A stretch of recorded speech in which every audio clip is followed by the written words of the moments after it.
now rocking with Hipe. I'm Hipe, Hiperdelic, representing Hiperdelic Records. Man, I've been producing hip hop for the last 13 years now. Shit, I've worked with everybody. So yeah, man, that's me doing boom bap shit. Yeah, man, that's what I love to do. I started out rapping, but shit, because you know what I mean. I was too lyrical for cats. I hung up on my mic. Now I was a whack MC. But yeah, I started out in a group. You creams I eat man. Yeah. I started out in a group, sound like rapping. Yeah, because there weren't anything available back in the day. We had to like do our own shit. So we bought equipment and I started learning how to make beats on that little box thingy. Yeah, man. So it was out of necessity that I started producing. So we started out with doing recordings in this room.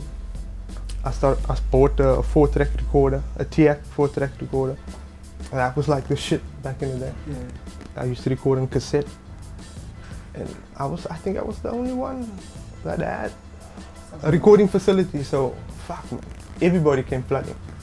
I mean, that's how I got established in the Cape Town hip hop scene, by just recording cats and doing beats. I had this little DR5 drum machine, that Roland Dr. Rhythm, like a MIDI drum machine.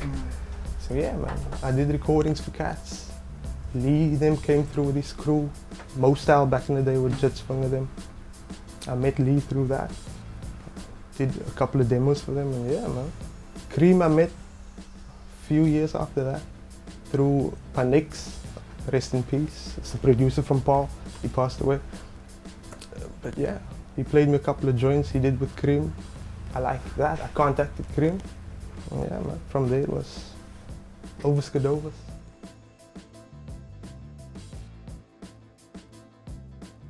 I started Hiperdelic Records in 2013, December of 2013. Timing was right, so I decided to do that. So I started off the label by signing two like-minded cats that I've known from the beginning. And yeah, man, of course we will look into other cats as the label grows. I'm sure we'll sign new artists and shit, people that are on the same wavelength as we are. But yeah, for now it's just me and Cream and Chase, bro.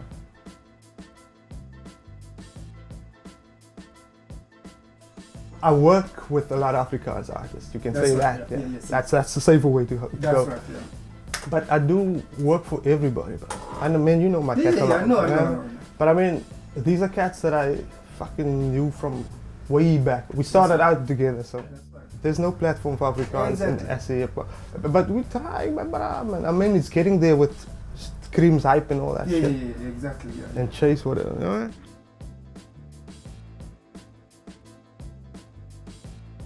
I think Cape Town is stuck in that raw hip hop element, and I think that's what SA hip hop lacks. Like the bigger picture, like the Joburgs and that. Yeah. Cape Town still holds on to that realness, so to speak. That's right, yeah. Yeah, I mean, so.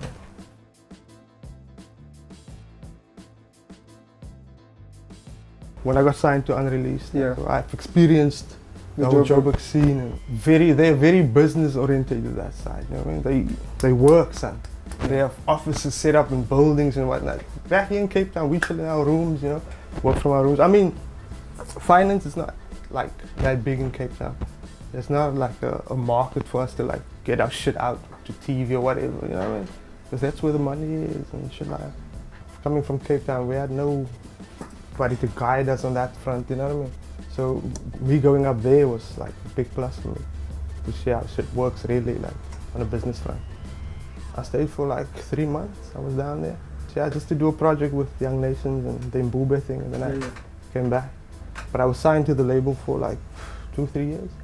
So I worked from Cape Town, like sending shit up and down, you know, easier way.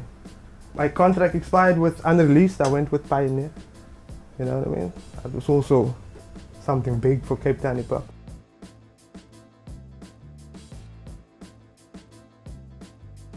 Sampling, that's my main thing. sampling from records. Nowadays I'm on the internet, they download shit and just sample from there. But yeah, that's my main focus, man. I try to flip samples and make it more melodic, you know what I mean? Yeah. Shit, I'm stuck in the 70s, like soul shit. Yeah. Recently I started fucking with rock, progressive rock type of vibe. So yeah, man, but mainly soul samples, that's where I get my shit from, bro.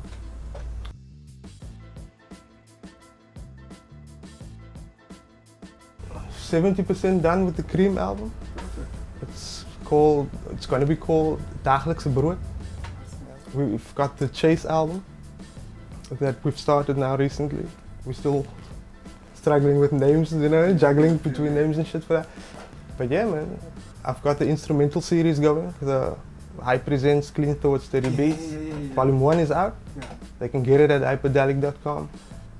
So that's gonna be an ongoing thing. That's right. Where I'm gonna be releasing just instrumentals. Shit that I've done for artists, I'm just bringing the instrumentals back. I've got a beat tape with Satin in the works. Satin Beats. I saw, yeah.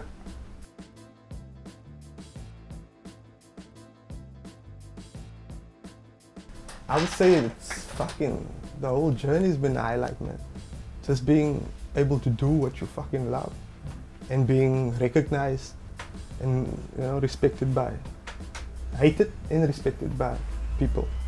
I think that's the fucking highlight. For me to be still doing it and people still reaching out for, I don't know, for shit.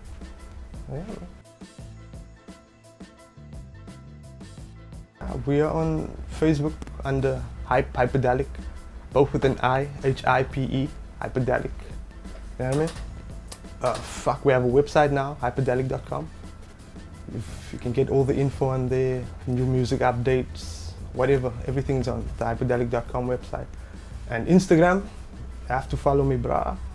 It's Hypebeast, at Hypebeast, H-I-P-E-B-E-S-T. Yeah.